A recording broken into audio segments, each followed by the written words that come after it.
오늘은 호세아 4장 8절에서 10절까지 말씀 묵상하겠습니다. 호세아 4장 8절에서 4절까지 10절까지죠. 8절에서 10절 말씀 있습니다. 그들이 대백성의 속죄물을 먹고 그 마음을 그들의 죄악에 두는도다. 장차는 백성이나 제사장이나 동일함이라. 내가 그들의 행실대로 벌하며 그의 행위대로 갚으리라. 그들이 먹어도 배부르지 아니하며 음행하여도 수요가 늘지 못하니 이는 여호와를 버리고 따르지 아니하였음이니라. 아멘. 하나님을 버리고 따르지 않은 결과 이스라엘의 죄악과 멸망의 원인, 선행절에서 밝혔듯이 그들에게는 진실이 없었고 인내, 사람들을 긍휼히 여기고 불쌍히 여기는 것이 없었어요.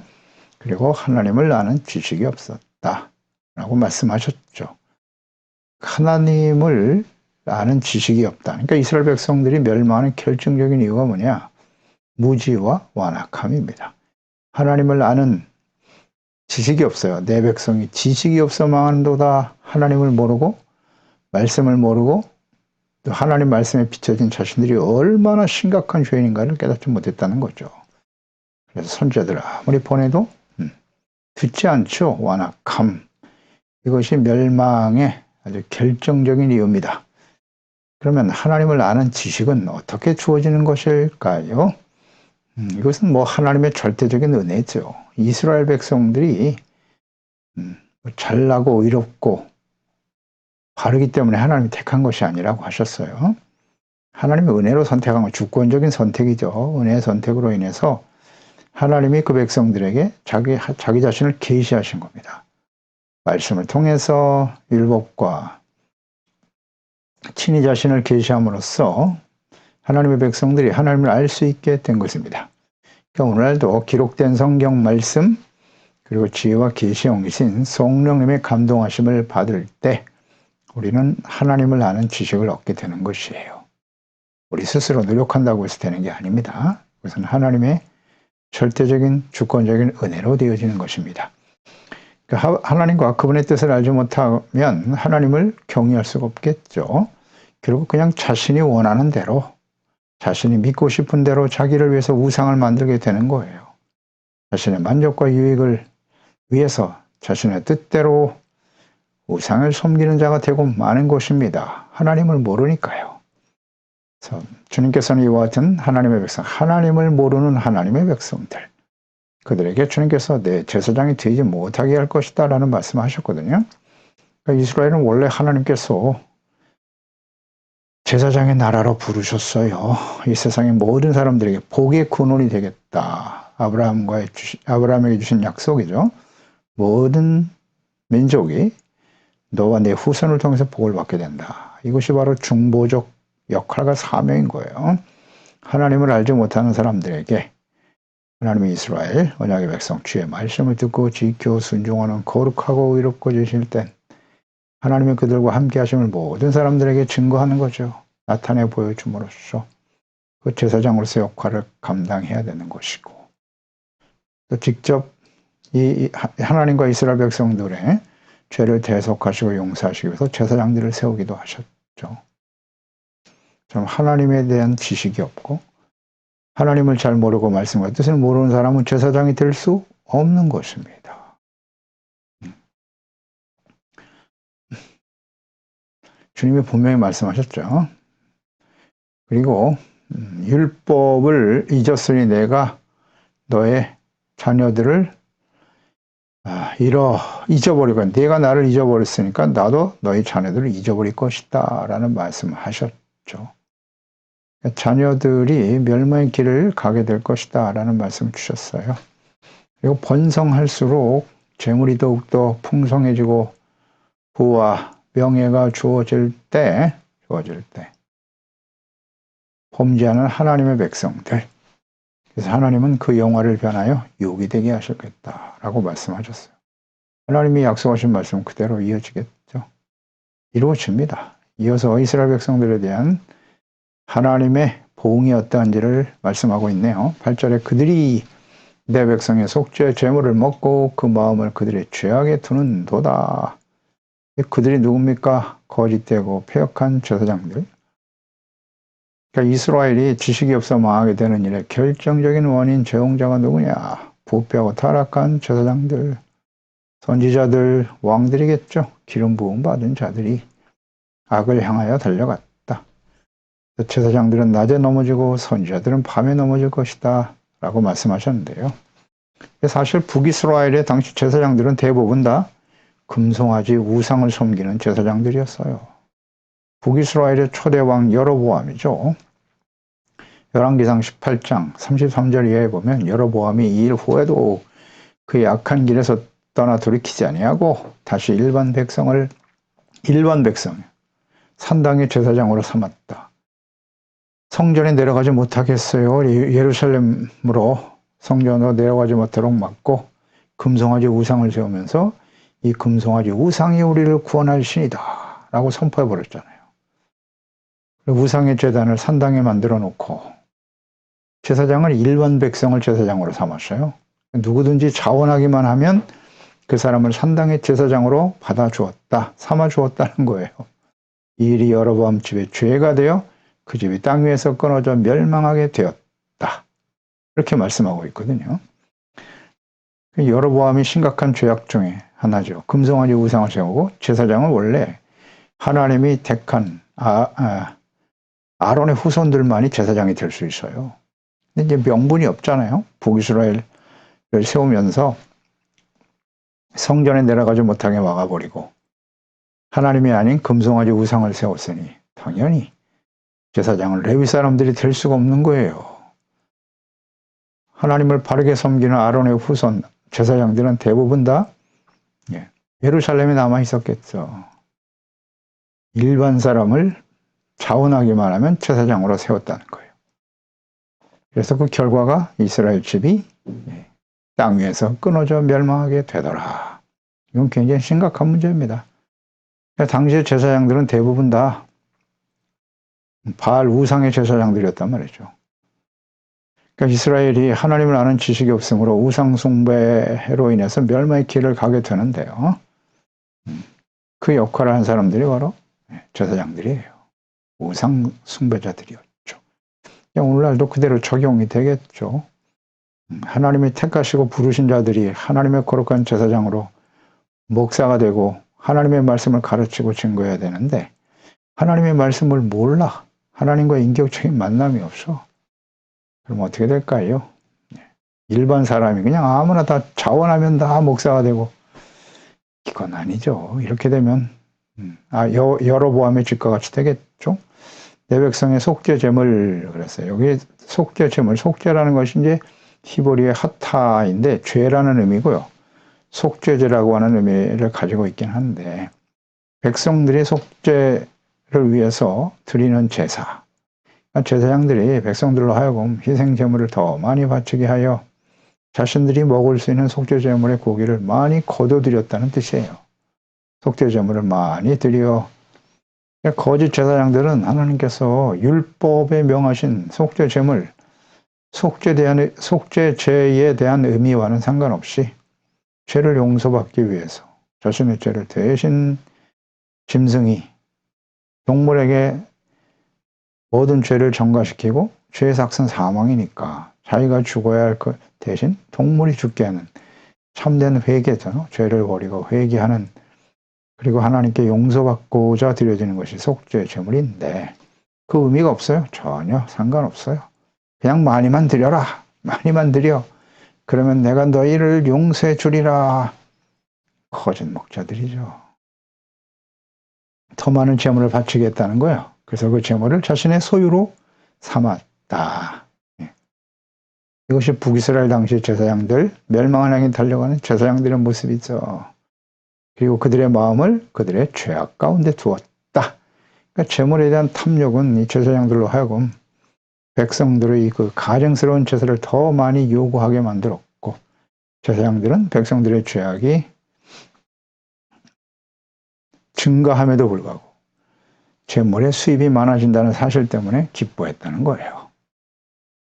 따라서 우상숭배의 죄악을 끊으려 하기보다는 그 죄를 깨닫고 회개하고 용서받도록 해야 하는데 그 범죄 행위를 방임한 거예요. 어떤 면에서는 더 범죄하도록 방치하고 범죄를 가중시키는 데 마음을 쏟았다는 거예요. 그래야 더 많은 속죄 제물을 들여서 자신이 더 많은 이익을 챙길 수 있기 때문이죠. 예수님 당시에 제사장들의 모습과 비슷하지 않습니까? 오직 돈을 좋아해. 돈, 재물이죠. 하나님과 재물, 두 주인을 섬길 수 없다고 예수님께서 아주 분명하게 말씀하셨어요. 결국 여호와의 제사와 율법을 팔아서 그 제사장들은 자신의 유익만을 추구하는 아주 사악한 자들이죠. 징계와 파멸을 자초하게 될 것이라고 말씀하고 있네요. 이 제사장들의 부패와 타락이 곧 이스라엘 백성들이 하나님과 그분의 말씀의 뜻에 대한 지식이 없어서 멸망에 이르게 하였다는 것입니다.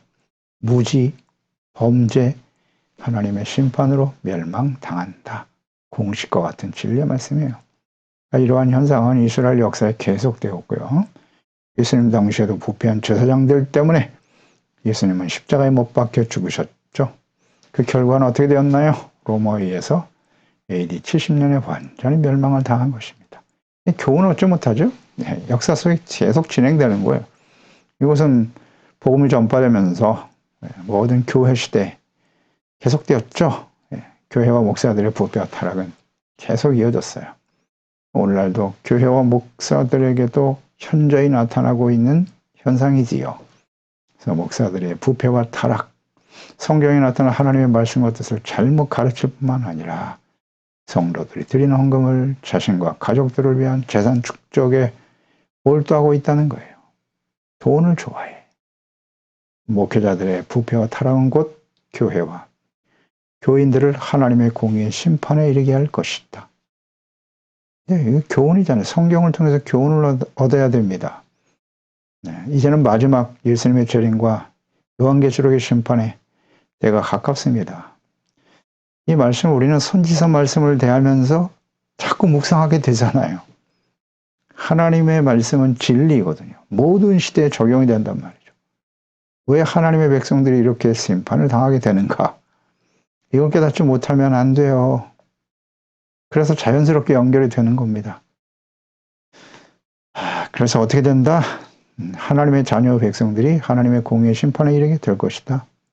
그러면 오늘날 이 시대에 우리가 하나님의 자녀가 됐잖아요. 예수 그리스도의 구속의 은혜를 믿음으로 자녀가 된 우리들은 어떨까요?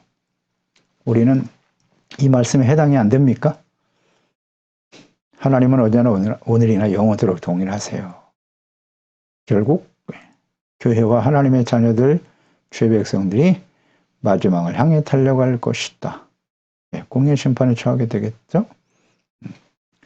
살아남은 자가 이제 복이 있는 건데 진실한 마음으로 깨닫고 회개하고 돌이키는 것. 이것이 얼마나 큰 은혜인가를 생각하게 돼요. 9절에 장차 백성이나 제사장이나 동일하게 된다. 내가 그들의 행실대로 벌할 것이다. 아주 분명하게 말씀하셨어요. 그들의 행위대로 갚아주신다. 백성이나 제사장이 동일하다. 일반인들 중에서 자원하는 자를 다 제사장으로 세웠잖아요. 그렇게 시작한 북이스라엘, 하나님의 부르심과 하나님께서 택하신 자들이 아닌 사람의 뜻대로 제사장을 세우게 되었잖아요. 그럴 때 제사장과 백성들이 동일하게 부패하고 타락하게 된다는 거예요. 하나님과 자신들이 얼마나 심각한 죄인인가에 대한 지식이 전혀 없어요. 그래서 하나님의 공의의 심판으로 멸망의 길을 가게 될 것이다. 오늘날도 마찬가지예요. 성령으로 거듭나지 못하고 하나님과 인격적인 교제와 만남의 경험이 없고 하나님의 부르심 또 기름 부으심도 없는 자들이 목사가 될 때 벌어지는 비극이다. 우리가 지금 목도하고 있습니다. 갈수록 더 심화되겠죠. 제사장들의 부패는 곧 하나님의 백성들의 부패로 이어지게 된다. 동일하다 그랬으니까. 이 말씀 잘 묵상해 보세요. 장차 백성이나 제사장이 동일하게 될 것이다. 즉 목사들의 부패와 타락과 일반 성도들의 모습과 같다. 아니라고요. 성경 말씀을 잘 묵상해 보세요. 이게 무슨 뜻인지요. 주의 종들이 부패하고 타락하는데 성도들은 거룩하고 의롭다? 그렇지 않아요. 그렇지 않습니다. 빙산의 일격이라고 했죠. 목회자들, 교육자들의 타락은 빙산의 일각이에요. 드러나 있는 것뿐이지 밑에는 그냥 다 함께 부패해 가는 겁니다. 이걸 깨달아야 돼요. 이 역사가 주는 교훈입니다. 교훈이에요. 내가 그들의 행실대로 벌할 것이고 그들의 행위대로 갚아주실 것이다. 하나님께서는 언제나 행한 대로 갚아주시는 분이세요. 하나님과 지식, 말씀을 배웠기 때문에 하나님께서도 이스라엘 언약의 백성 혹은 그의 자녀들을 버리실 것이라고 분명히 말씀하셨고요. 그대로 됐지 않습니까? 그 자녀 세대가 아수르에 의해서 멸망을 당하고 마는 거고, 유다 역시 마찬가지 그 길을 가지 않습니까? 회복시켜 주셨으나 또다시 부패하고 타락하여 그 제사장들 보세요. 악한 권력자들과 야합하고 하나님과 말씀을 버리고 말이죠. 예수님 당시도 보세요. 예수님 당시도 마찬가지죠. 로마 권력자에게 아부하기 위해서 우리의 왕은 가이사 황제 한 사람밖에 없다고, 스스로 왕이라고 하는 예수는 죽여야 된다고. 악하죠. 어쩔 수 없어요. 권력과 야합하려고 하는 자신의 이익이에요. 자신의 욕망을 이루고자 하는 것이죠. 오늘날도 마찬가지입니다. 권력을 잡아야, 권력 있는 사람과 힘을 합해야 교회가 살아남고 복음이 전파되고 하나님의 나라가 세워진다? 거짓입니다. 여기에 속으면 안 돼요. 이걸 분별하지 못하고 그냥 따라다니잖아요. 이념에 이끌려서 그냥 그게 무슨 진리인 것처럼, 사람이 만들어 놓은 이념이 진리입니까? 하나님의 말씀이 진리예요. 이런 걸 분별할 줄 알아야지. 하나님은 행실대로 벌하시는 분입니다. 누구를 벌하신다고요? 하나님의 언약의 백성 이스라엘. 그럼 구약에만 이스라엘 백성들만 벌하시고 오늘날 예수를 믿고 구원받은 그리스도인들, 우린 이방인들이잖아요. 언약의 백성들도 아니에요. 이방인들 중에 새 언약인 예수 그리스도로 말미암아 용서받고 의롭다함을 얻었잖아요. 로마서 9장에 유대인들과 이방인들에 대해서 사도 바울을 통해 분명히 증거하셨죠. 네. 이스라엘은 하나님이 세우신 참 감람나무고 이방인들은 거기에 접붙임을 받은 자다. 하나님이 원가리도 잘라내시는데 접붙임 받은 이방인들이여 더욱 두려워하라. 당연한 말씀이죠. 하나님의 언약의 백성 이스라엘은 멸망을 당하고 예수 믿고 구원받은 우리는 그렇지 않다? 아닙니다. 성경을 좀 똑바로 봐야죠. 과거의 이스라엘 백성들도 은혜로 구원받은 것이고요. 오늘날 이 시대에 그리스도인들 역시 이방인인 우리도 은혜로 구원받은 겁니다. 예수 그리스도의 십자가, 대속의 은혜를 회개하고 복음을 믿음으로 우리가 구원을 받아 하나님의 자녀가 된 것인데, 우리들도 이 마찬가지예요. 그 이후에 하나님과 말씀을 버리고 악을 행하고 불의를 돌이키지 않으면 이렇게 되는 겁니다. 그게 하나님의 행한 대로 행한 대로 벌하신다잖아요. 누구를? 하나님의 언약의 백성들을. 예수 그리스도의 새 언약으로 구원받는 우리들도 이 말씀에 그대로 적용이 되는 겁니다. 시편 62편 12절에 주여 인자함은 주께 속하였사오니 주께서 각 사람의 행한 대로 갚아주십니다. 행한 대로 갚아주세요. 이사야 3장 11절 악인에게는 화가 있으리니 이는 그의 손으로 행한 대로 그가 보응을 받을 것임이니라. 아멘입니다. 행한 대로 보응을 받아요. 예레미야 25장 14절 그리하여 여러 민족과 큰 왕들이 그들로 자기들을 섬기게 할 것이나 나는 그들의 행위와 그들의 손이 행한 대로 갚아줄 것이다. 하나님의 뜻이잖아요. 강력한 의지죠. 예수님께서도 직접 말씀하셨어요. 마태복음 16장 27절에 인자가 아버지의 영광으로 그 천사들과 함께 올 때 그때 각 사람이 행한 대로 갚아주실 거라고. 예수님이 오시고 마지막 심판이 이 땅에 쏟아질 때 행한 대로 갚아주신대요. 당연하죠. 그래야죠. 그게 하나님이 공의의 하나님이시죠. 요한복음 5장 29절 선한 일을 행한 자는 생명의 부활로 악한 일을 행한 자는 심판의 부활로 나오리라. 아멘입니다. 고린도후서 5장 10절 이는 우리가 다 반드시 그리스도의 심판대 앞에 나타나게 되어 각각 선악간의 그 몸으로 행한 것을 따라 받으려 함이니라. 아멘. 모든이잖아요. 뭐 그리스도의 심판대 앞에 우리 모두가 다잖아요. 다 반드시 그 앞에 서게 된다고요. 행한 대로 상을 받거나 벌을 받거나 마지막 심판 이후에 요한계시록 22장이죠.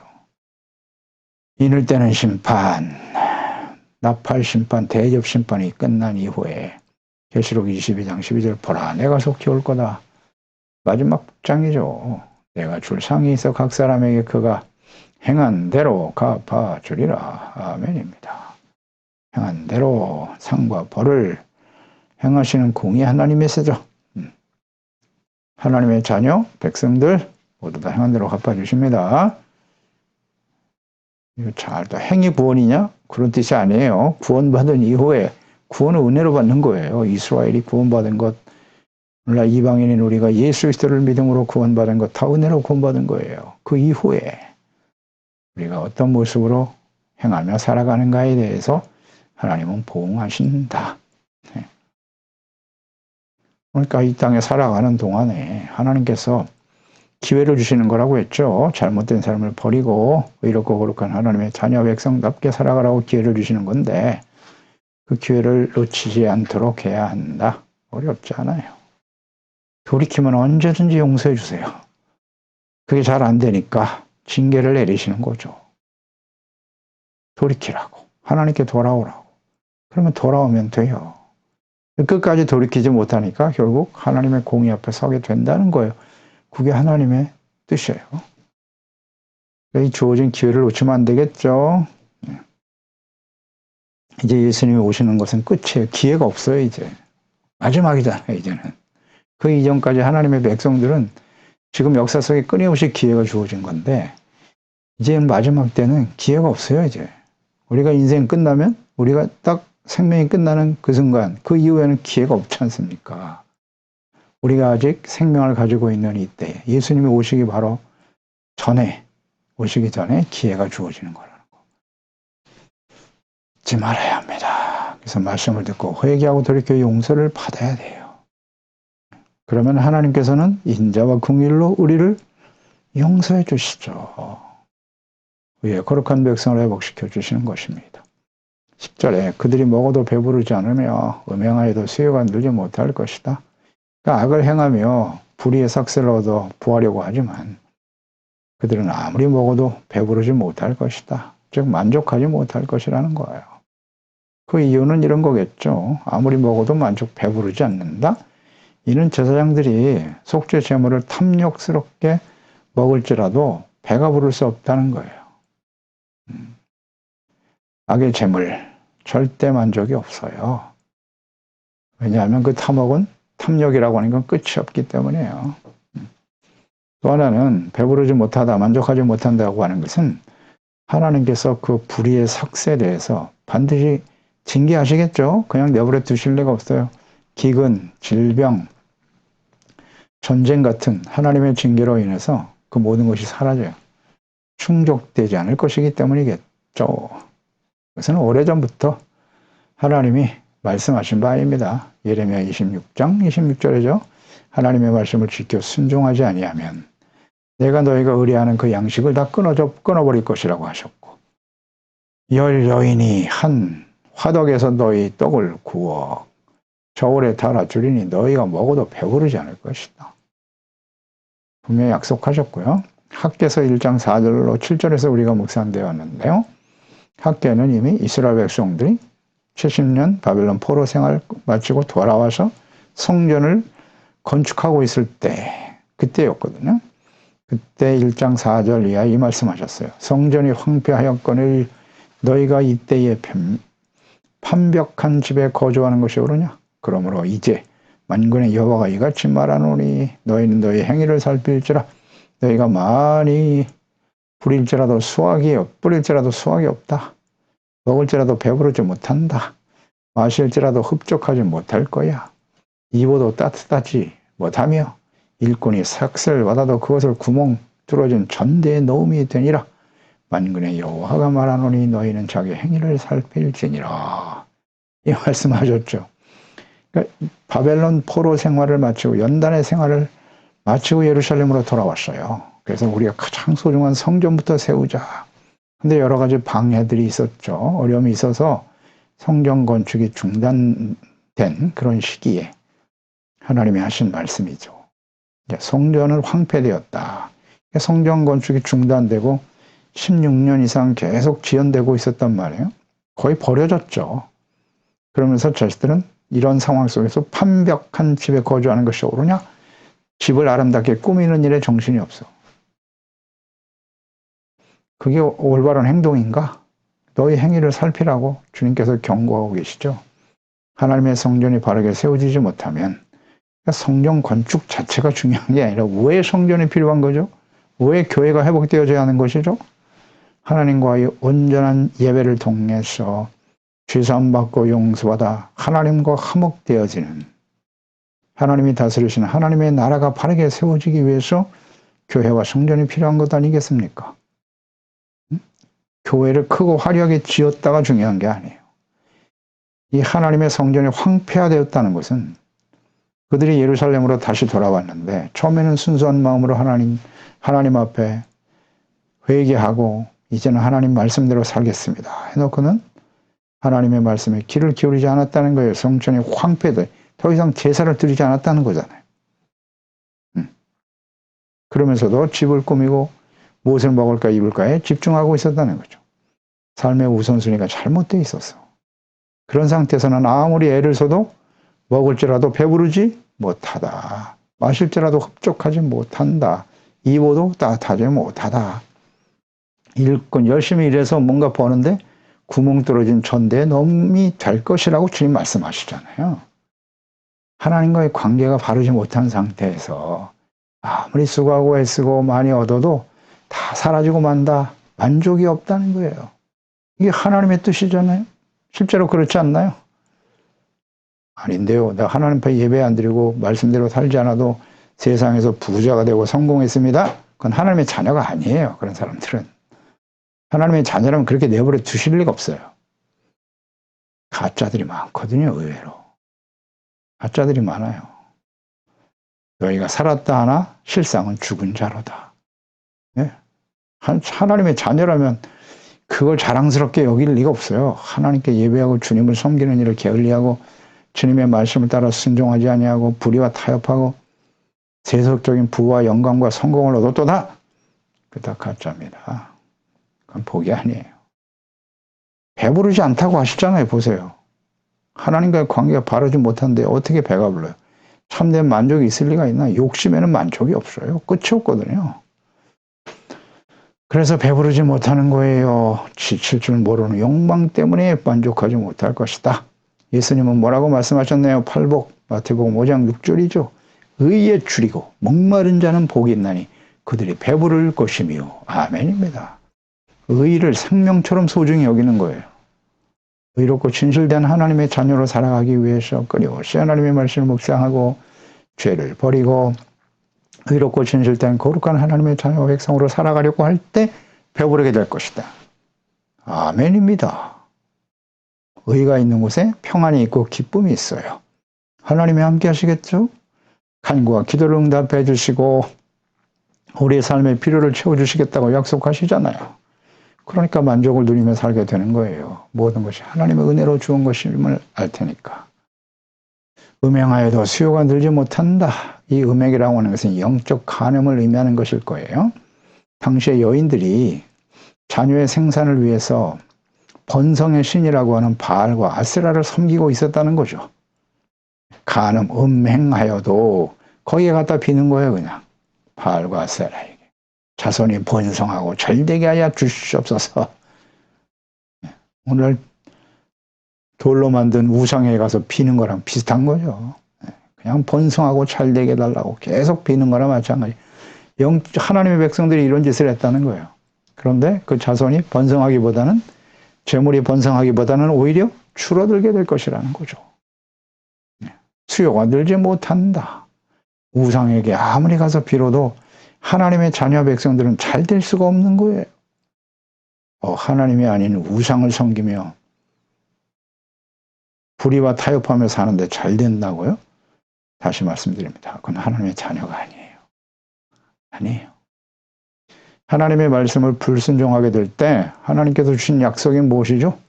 신명기 28장 18절 내 몸의 소생과 토지의 소산과 내 소와 양의 새끼가 저주를 받을 것이다. 이게 하나님의 뜻이에요. 내가 하나님의 말씀을 지켜 순종하지 아니하면 그랬죠. 예수 믿고 구원받으면 모든 것이 다 잘 된다고만 계속 가르쳐. 옳지 않아요. 옳지 않아요. 그건 진리가 아니에요. 예수 그리스도를 믿고 구원받은 이후에 우리가 하나님의 말씀을 죄로 묵상하고 주님의 말씀을 순종하고 말씀 앞에 드러난 죄를 버려야죠. 버리고 돌이켜야 될 거 아니에요. 근데 그 얘기를 잘 안 해.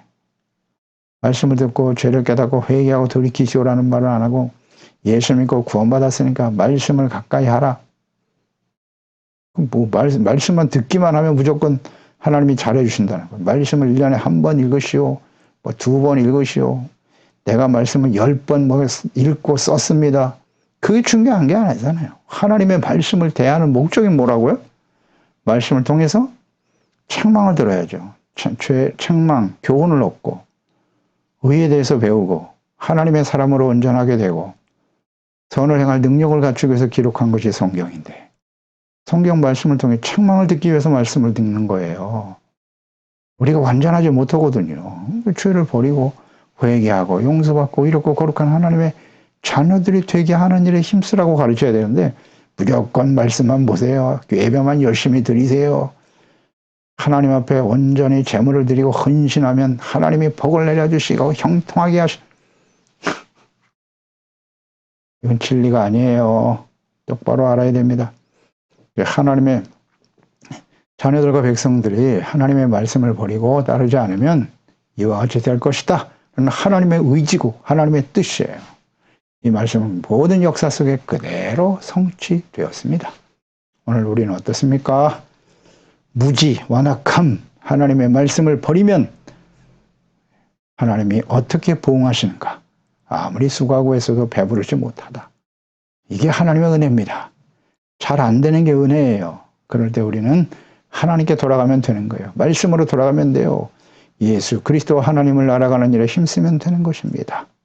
기도하겠습니다. 하나님 아버지 감사합니다. 오늘도 주의 말씀을 통해서 하나님의 택한 언약의 백성들이 왜 심판과 멸망의 길을 갈 수밖에 없나요? 하나님을 아는 지식이 없기 때문이고 하나님 앞에 자신들이 얼마나 심각한 죄인인가 지식이 없어 망하는 것이다 라고 말씀하고 있죠. 그리고 하나님을 버리고 하나님을 잊어버렸다는 거예요. 하나님과 그 말씀을 버리게 되면 아무리 수고하고 애를 써도 배부르지 못하다 하나님을 버리고 우상을 향해 달려가지만 세속적인 지혜와 명철함을 가지고 출세와 성공의 가도를 달린다 할지라도 절대 만족이 없다. 배부를 수 없다는 거예요. 아무리 애를 써도 번성하고 수가 늘어나지 않더라. 왜 그런가? 잘 생각하게 하시고요. 하나님의 자녀 백성들은 하나님의 말씀을 잘 듣고 지켜 순종하는 항상 복종하여 두렵고 떨림으로 주님의 말씀을 잘 들어 구원을 온전히 이루어가는 지혜로운 하나님의 자녀들 다 되게 하여 주시옵소서. 예수님의 이름으로 기도드리옵나이다. 아멘.